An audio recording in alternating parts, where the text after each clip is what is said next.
We all make career mistakes, but some of them are avoidable. On this episode, my guest Lois Frankel brings us her wisdom from supporting the success of professional women and teaches us the unconscious mistakes women make to sabotage their careers.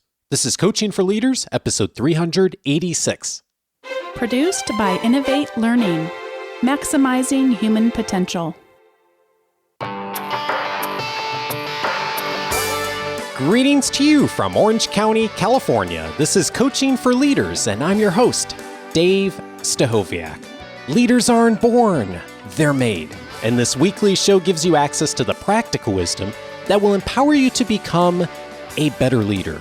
You certainly have considered all the aspects of leadership in the workplace, and one of the aspects of leadership that is something that comes up regularly in the emails I receive is what are some of the unique things that women face in leadership. And we have talked a bit about this before on the show, and today I am really glad to welcome an expert who has really done some tremendous thinking of helping women to be successful at work, and just as importantly, helping all of us to think about gender in ways that are helpful, practical, but also in helping both men and women be more successful in their work. I am thrilled to be able to welcome Lois Frankel to the show today. Lois is the president of Corporate Coaching International. She's a best-selling author, executive coach, and an internationally recognized expert in the field of leadership development for women. She has appeared on Larry King Live, The Tavis Smiley Show, The Today Show, CNBC, and PBS to discuss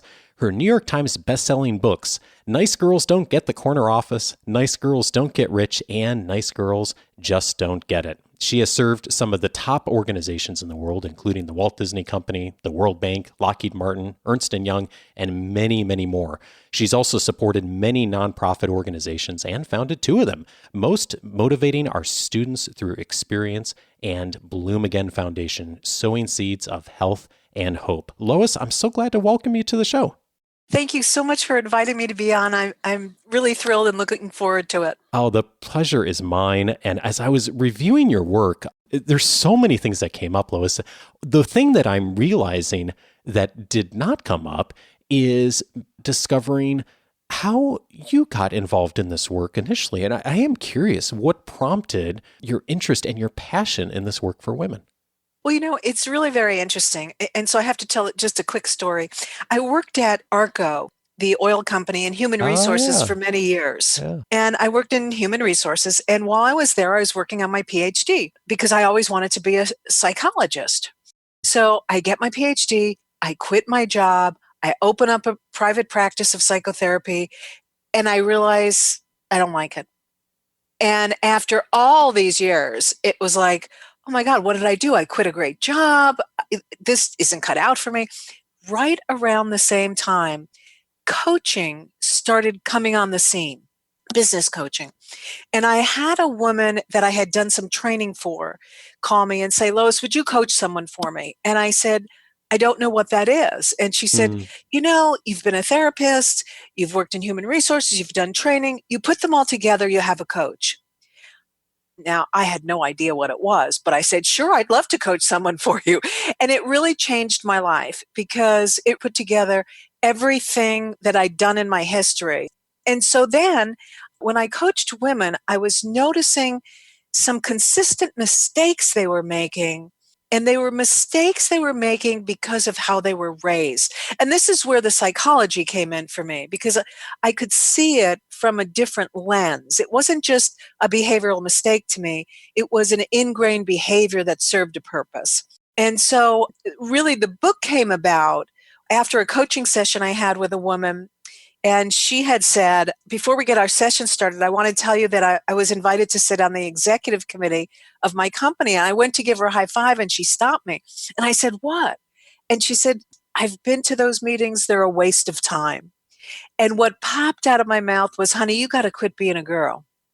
Because we all know that those meetings, they can be a waste of time. And as I said to her, they're called meetings. They're not called workings. You get invited to sit on the executive committee of your company, especially after you got sent for coaching because people felt you were a little rough around the edges. You go to those meetings. And so on the way home, I outlined all of what became Nice Girls Don't Get the Corner Office because I just kept thinking about all the mistakes women make because of how they're socialized. As I was reading the book, I saw so many themes come up and so many things I've also seen in working with women over the years. And the first thing that came up for me reading your work is the phrase itself, nice girls. It shows up in the title of your books. Where is the niceness coming from, and how does this show up in the workplace? Yeah, it's interesting because boys and girls are socialized differently, and I know things are changing. So I'm not going to say that this, you can't paint everybody with the same brush, but I can tell you in certain cultures, certain religions, we still see the same things over and over that we have seen in the United States forever. And that is, it's like the phrase, sugar and spice and everything nice. That's what little girls are made from, right? But what are little boys made from? Yeah. Something in snails and puppy dogs' tails, which is very different. So women are partly socialized, but also I think some of it is just more biological. This desire to be of help, to be kind, to be collaborative. You put together nature and nurture. And in women, we don't see the same thing that we have in men as they were socialized to be more aggressive, to not let anybody take advantage of you. That if somebody engages you in a fight, you be the winner of that fight. That serves young men well throughout their lifetimes and in the workplace. But the messages that girls get about being helpful and kind and nice and sweet and you're not pretty when you don't smile, those kinds of things. And to this day, think about Madison Avenue and to certain degrees what some religions still teach women. When we see that, those don't serve women as well in the workplace if that's all they rely on. Mm. And I really want to stress that if that's what they rely on, because quite frankly, Nice Girls Don't Get the Corner Office wasn't my title for the book. It wasn't my choice. My choice was exactly what I said to my client, quit being a girl, because I felt like that was more descriptive. Quit being a little girl and become an adult woman. But as soon as you throw the nice in there, I can't tell you how many people say to me, I didn't buy your book because I thought you were going to espouse you have to be mean and nasty to be successful. And nothing could be further from the truth. All the book title suggests is you can't be the nice little girl you were taught to be in childhood and expect to achieve your adult goals. But everybody has to be nice. Right? There's a niceness factor that goes along with success and leadership. But as a standalone, it doesn't work. You have to build complementary behaviors like finding your voice, being direct and to the point, being willing to say difficult things, and so forth. One of the things you say in the book is nice is necessary for success. It's simply not sufficient. So it's incumbent upon all of us, women perhaps especially, to make that transition. I don't know if forward's the right word, but go beyond nice, right? Yes, and it's actually not just women. In certain cultures, men have the same issue.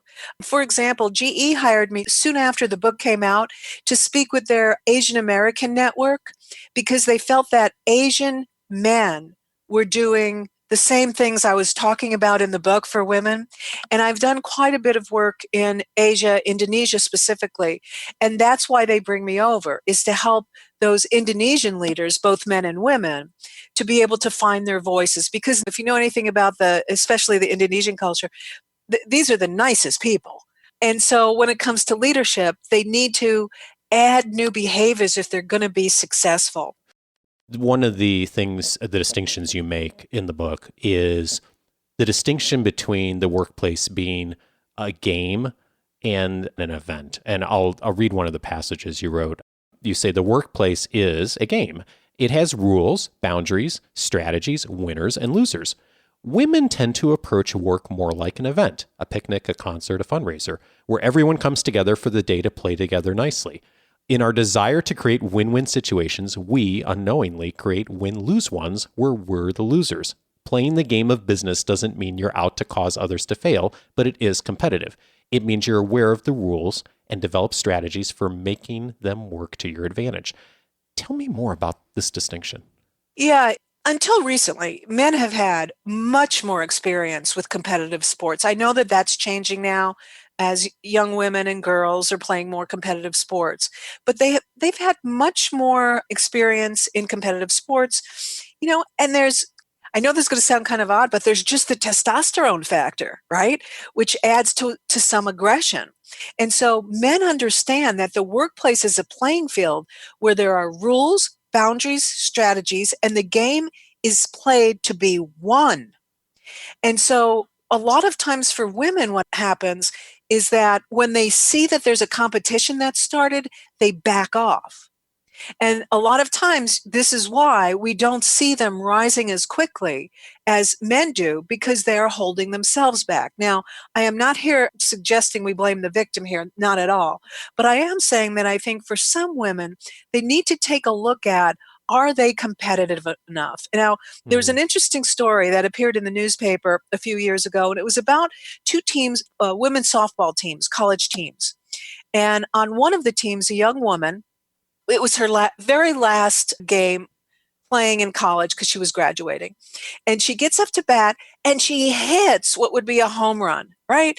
And it was the first one of her career. And she starts running and she pulls a muscle. She can't run. And everybody's going, this is her last game. She'd be able to get a home run. What does the other team do? The other team picks her up and carries her around the bases so she could have the home run. Now, you would never see that in men's sports. I don't think you'd ever see that. It's a good example of how women want to be collaborative. They want to create win-wins. And I think that's important. But it's also important to know that you have to play your game at the edge of the field. That's where games are won. And if you want to, and every field is different. That's the other thing. You could be working at Walt Disney Studios and then go to Northrop Grumman and find, gee, the rules for creativity are much different. I can't get away with at Northrop Grumman what I could get away with at Disney. And so you need to know that they change from field to field, from boss to boss, from men to women, people of color and Caucasians, but games are won at the edge. So you need to look at someone who looks like you and say, who are the winners on this field, and what are they doing, and what can I add to my repertoire of skills that looks like that? And for many women, that puts them out of their comfort zone. I think too many women, I'm not saying all women, too many women don't get this notion of playing to win. And there's enough winning to go around. You can win, and other people can too. And that's what I want both women and men to really see. Because you win doesn't mean someone else loses.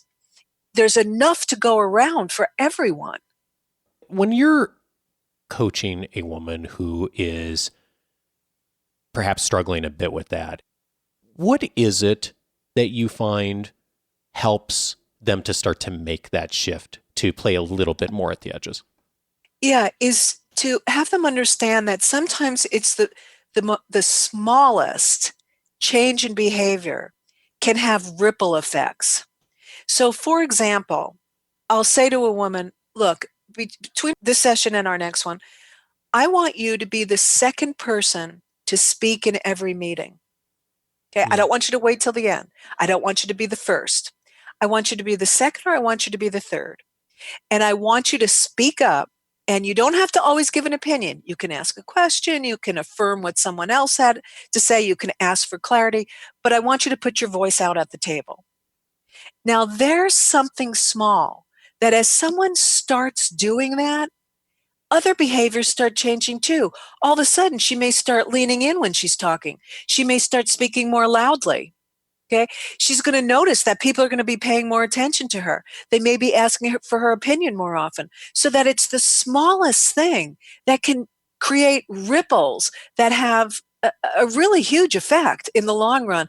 I can't tell you how many people have written to me and said, I read your book and I just tried these 3 things and I either got the promotion I wanted, I got the raise I wanted, people noticed me. They got whatever they wanted, because really the corner office is just a metaphor for getting what you want at work. Yeah. Oh, and isn't it so amazing how often if we try to do something massive, make a massive change, often it's very insurmountable or it's very incongruent with what we've been doing in the workplace. But those little shifts done consistently over time, it seems like you keep hearing again and again from the experts on the show, you included, Lois, that is the starting point for changing our thinking. And then it starts to show up in lots of other places too.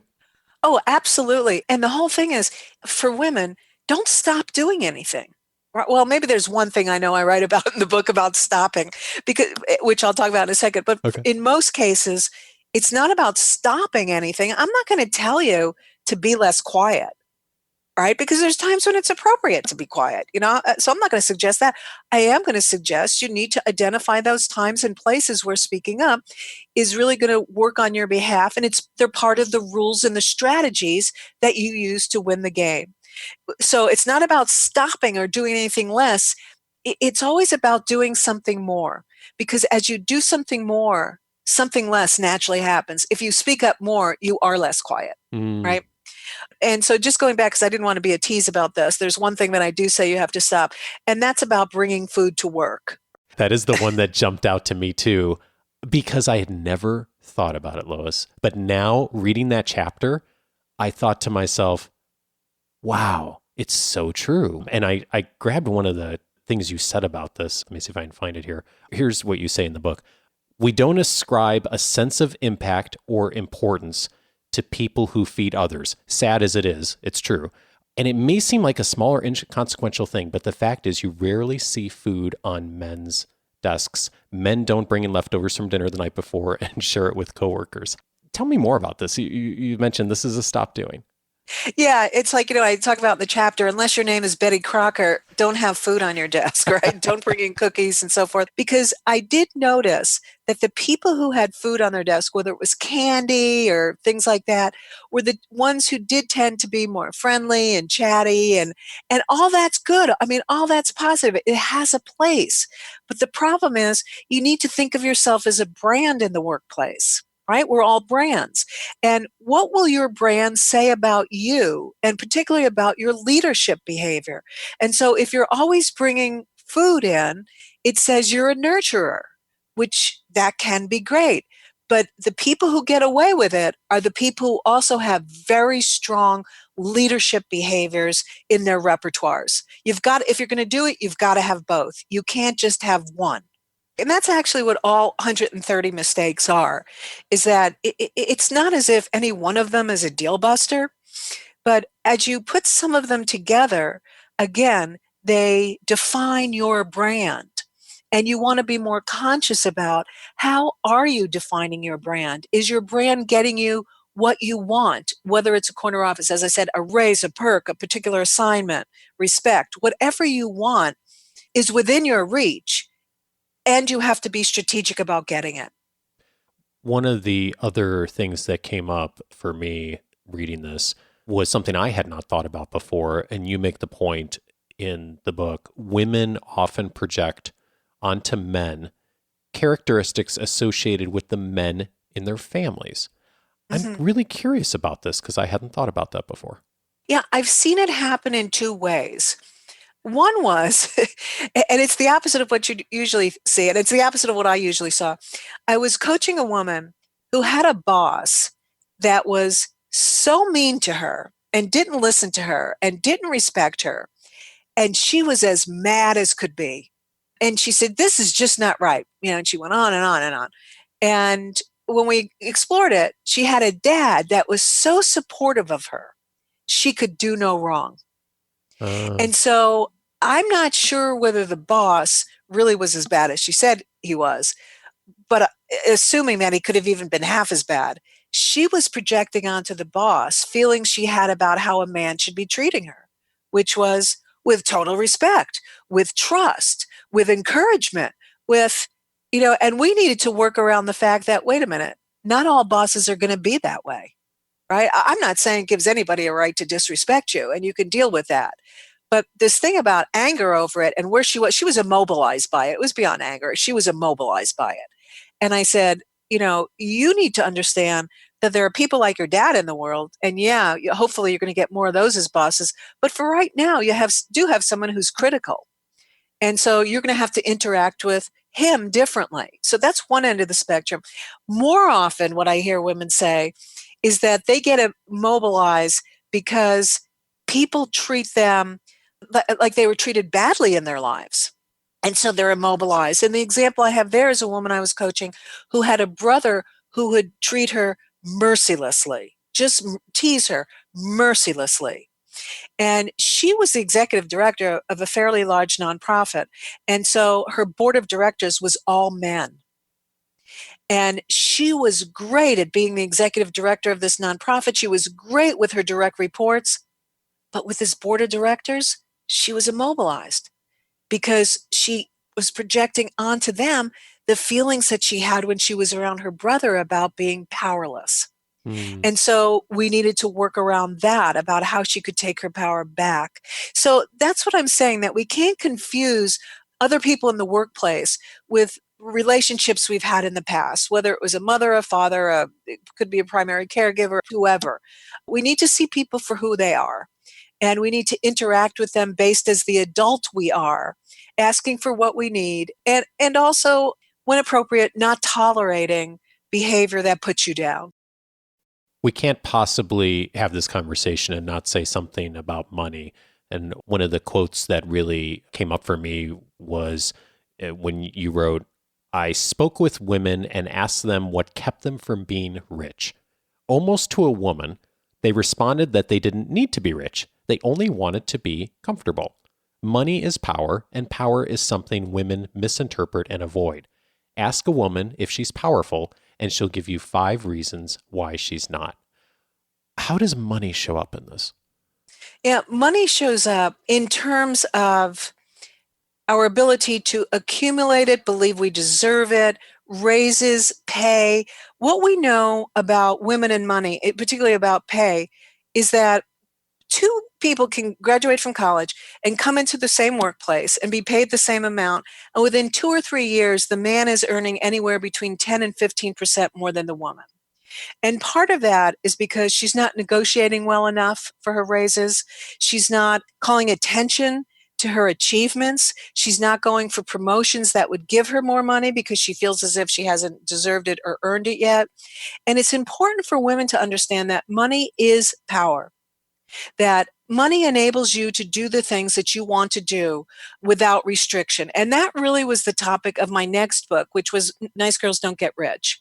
And in Nice Girls Don't Get Rich, I talk about being rich is simply having all the money you need to live your life the way you want, free from concerns about money.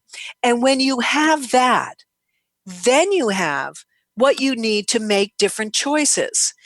I have a colleague by the name of Liz Weston. Many people know her from the column she writes, Ask Liz. And what she says is that we all need to have forget about you money, F-U money, forget about you money. If you don't have forget about you money, then you are stuck. Okay, then when you aren't treated fairly, when you do believe that you deserve more, you can't go anywhere because you don't have that. And not having money and not having wealth, and again, wealth is only described as having all the money you need to live your life the way you want, free from concerns about money. When you don't have that, you are making decisions that aren't always in your best interest. You stay in relationships longer than you should. You know, you do all kinds of things that are counter to what you should be doing for yourself. I think I can say every time I get an email from someone with asking for advice on salary negotiation, it's an email from a woman. And I guess there's a lot of ways to read that, but it is interesting to me that this is something that I think many women recognize, at least in our listening community, recognize it's something that they may not be as good at and are looking for advice, knowing that this is a challenge for a lot of women and in a lot of organizations. And I guess I'm curious too, when you get those messages, what's a starting point for a woman who's going into a situation, especially where there is a formal negotiation coming up or there's an obvious time to make an ask or make a request? Where should she start? Is there a book or a process or just a thought process that you encourage people to begin exploring? Yes, as a matter of fact, Recent research has shown that women need to negotiate differently than men. Women have always said this. They've always felt it intuitively that when they negotiate like a man, they're seen as too greedy or they're seen as pushy and so forth. So women need to focus more on the relationship when negotiating because women often see negotiation as confrontation. They have a little bit of a harder time with it when it comes to negotiating for themselves. Women are great about negotiating for other people. I always say, do not get in the way of a woman who's negotiating to get her child into a preschool. Okay, because she's just going to be a tiger mom there. But when it comes to herself, she doesn't always. So the first step in any negotiation is to do your research, is to find out what is the going rate for whatever it is. And we'll just use salary here in this example. What's the going rate in your city for someone with your experience, your education? What's the range? So you have to go in with facts and be prepared with that. The second thing is to, again, go in focused on the relationship. Dave, if you were interviewing me for a job or you offered me a job, I might come to you and say something like, Dave, I appreciate that you offered me $80,000 for this job. It's very generous of you. At the same time, I don't think you'd respect me if I didn't come back and say my research shows the job pays between $80,000 and $105,000. And starting me at $80,000 when I have so much experience really is not consistent with how we would start a great relationship. And I want to come in here delighted to work for you. Oh, that's nice. You can hear how I'm focused on the relationship. I think Sheryl Sandberg, when she was negotiating for her job at Facebook, said something to Mark Zuckerberg like, this will be the only time we are on opposite sides of the table, Mark. And, something like that. So again, it's got to be about the relationship, again, using the data that you have and letting the person know what they're going to get out of it. I'm going to come in here delighted to work for you and be ready to hit the ground running and do more than you even ever thought I could do. Something like that. But that's doing it with confidence, So much of your work is aimed squarely at women, and you have a lot of calls to action for women.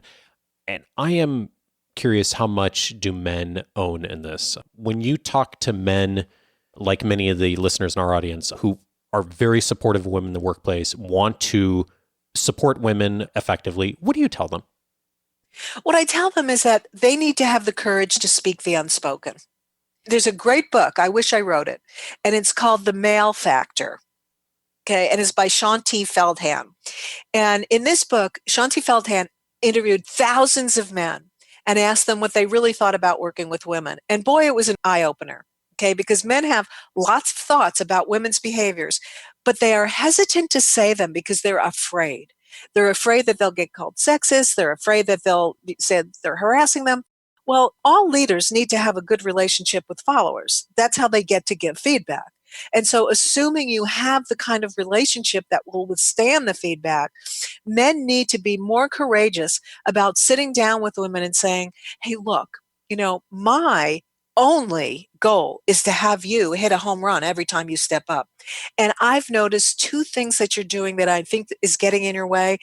Could I have your permission to share it with you? Now, almost everybody's going to say yes. But when you put it that way, it doesn't sound like harassment. It sounds like I genuinely want to help you, right? Now, is there a risk involved in that? Sure. Because let's say the woman gets terminated eventually. She can always come back and say something like, oh, it's because I was a woman, I was doing this or that. I'd rather always err on the side of taking the high road than being afraid to say what needs to be said that could genuinely help someone. And I think if you do it in the spirit, that spirit, people take it in that spirit. So I'd like to see men giving women more feedback, assuming they have the relationship in place. And I think also encourage them to take opportunities. So for example, I know when I worked at Arco, I had a boss that would encourage me to speak in front of groups of executives. He wanted me to get comfortable doing that. Now, that's a gift. That's a gift that has given back to me time and again over the course of my career. So give women these gifts that encourage them to do this. Have coaching sessions you should be doing with women and men. but have coaching sessions, especially with women, where you really talk about the playing field. And this has been very helpful to men when I've told them this. Talk about the playing field, what it looks like at your workplace, how someone is maybe playing it too safe, how they're going out of bounds, how they could be more successful on the playing field. These are all things I'd like to see men doing more with women in order to ensure that there is more equity. One of the things that's coming up for me is the distinction is, and I think maybe I'm remembering this from your book, Lois, if not, please correct me, is the distinction between mentorship and sponsorship. There's a lot of mentoring of women, but there isn't as much of what I hear you saying, and that is sponsorship of I am willing to engage and build a relationship and to really encourage a woman and to provide opportunities and to give feedback. Is that landing with you? Am I remembering that correctly? Yes, absolutely. Mentoring is really putting your arm around someone, and not literally, obviously, but figuratively putting your arm around someone and showing them the ropes, right? And helping them see how are you going to succeed. But sponsorship is when you speak up on someone's behalf when they're not there, or sponsoring opportunities for them. And, it's also about saying things that others might not want to hear. So that if a man is in a group of other men and they say, something about a woman, sponsorship is also about being willing to say, well, wait a minute, that's not really fair. She didn't have the same opportunities we had. Or that's not really fair. She thought she was playing by the rules. So yes, being willing to be a mentor, but also being a sponsor. And being a mentor and being a sponsor is a little bit like the chicken and the pig. And they're both asked to bring something to breakfast. Who's more committed? The pig. Yeah, exactly. Exactly. So we've got, I think, 2 calls to action coming out of this conversation for you. For those of you listening to this, men and women who have heard something and thought, wow, that was helpful, useful. There's a lot more in Lois's work that we are just scratching the surface on. So the first call to action for you is to check out the book, Nice Girls Don't Get the Corner Office. And one of the things I really like that you've done, Lois, is you've got the assessment at the beginning. So you can really customize the advice for yourself. It's almost like a coach in a book a bit, just by going through the assessment and then going and looking at some of the direction you have around those different mistakes, the areas you score lower on. The other call to action I have for you, and I'm going to link to this in our weekly leadership guide in the notes, is connecting with Lois on LinkedIn, because Lois, you're doing a wonderful video series and it's working toward a new book that's coming out in the next year or 2, right? That's absolutely correct. And the working title is The Nice Girl's Guide to Telling People to Go to Hell So They Look Forward to the Trip. I love it. And I'm doing this book, and I started writing it, and I realized this screams for audio. And so I switched to audio, and I pitched it as an audio book to my publisher, and they love the idea, because the one thing I am asked consistently in keynotes and workshops is, how can I say this or that without being called the B word, right? That's what women want to know. And so it's not just about telling people off. It's about all kinds of communication. How can I communicate with courage and confidence and not be seen as someone who's strident or doesn't care about others? And so I post on Monday mornings short video clips of one of the tips that will be in the book. And so, yeah, I'd love to have people connect with me on LinkedIn. And I also post when I see interesting articles or research that I think would be of interest to women, or sometimes just general workplace. I also post that as well. Well, I'd invite everyone to take the action to do that. I've been really enjoying the videos, Lois. You've got some wonderful tips that are super practical and also really quick. Lois Frankel is the author of Nice Girls Don't Get the Corner Office and several other bestsellers. Lois, thank you so much for your time. It has been my pleasure, Dave.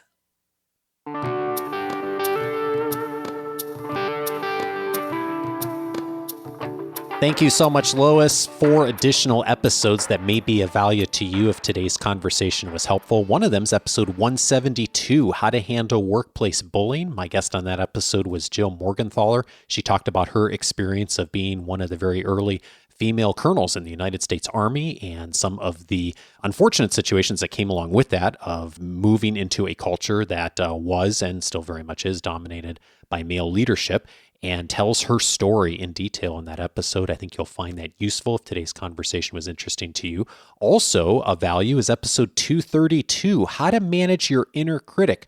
Tara Moore was my guest on that episode, talked about the work she's done with women over the years in listening to and handling that inner critic that so many of us hear, the voice in our head that says we are not capable, we're not good enough, and talks in detail in that episode about some of the very useful things all of us, men and women, can do in order to manage that more effectively. Also, related to that, episode 255, how women can make stronger, smarter choices. My guest on that episode was Therese Houston, and we talked about some of the decision-making process women in particular can utilize in the workplace. Though I should mention, for both of those past two episodes, episode 232 and 255, I have had as many men, if not more men, over the years reach out to me about the value of those two episodes, not only in thinking about it from their own perspective, but also thinking about it in supporting the women that they have the privilege to influence in the workplace and to mentor and to sponsor, as we talked about in this conversation. So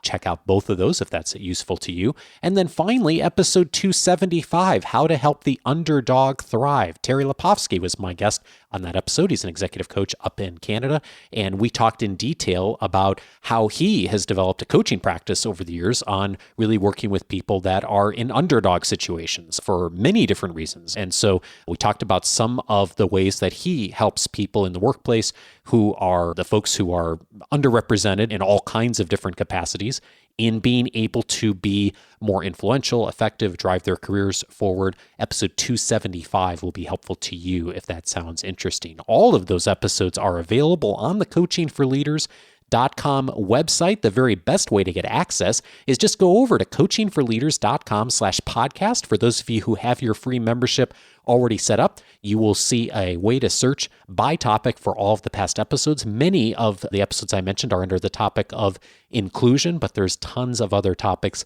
listed there as well. If you have not yet set up your free membership, you'll want to do that when you get to that page. That'll give you full access to all of the past episodes since 2011. It'll also give you access to my free 10-day audio course titled 10 Ways to Empower the People You Lead. If you'll give me 10 minutes a day for 10 days, I'll help you to get the most immediate, practical actions to become a better leader. It's some of the key lessons from the show since we began airing in 2011. Again, you can go over to coachingforleaders.com to get access to all of that. It also includes the weekly leadership guide, the member casts, my personal library that I mentioned on the last episode, and a ton more. So dive right in. Have at it.